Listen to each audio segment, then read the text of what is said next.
Прывітанне, даражэнькі. Традыцыйна я вам расказваю пра гісторыі Польшы, але сёння я хацеў бы вам паказаць Нюрнберг, а менавіта германскі нацыянальны музей, найбуйнейшы музей нямецкай культуры і гісторыі. Музей захоўвае больш за мільён экспанатаў, а асаблівае месца займаюць тут работы мастака Альбрэхта Дюрера, які нарадзіўся ў Нюрнбергу. Аднак калекцыя музея паказвае не толькі гісторыю Германіі. Яна таксама адлюстроўвае культурныя сувязі нямецкіх земляў з іншымі рэгіёнамі цэнтральнай і ўсходняй Еўропы, у тым ліку і з Польшчай.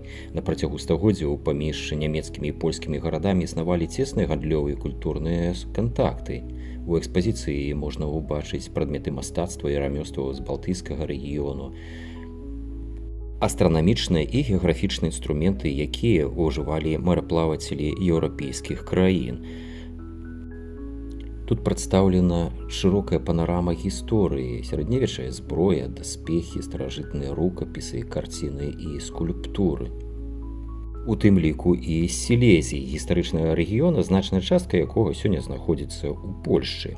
Гэтыя экспанаты паказваюць, як мастацкія традыцыі і культурныя ўплывы распаўсюджваліся па ўсёй Еўропе. Так што пры наведванні Нюрнбергу рэкамендую вам зайсці ў германскі нацыянальны музей.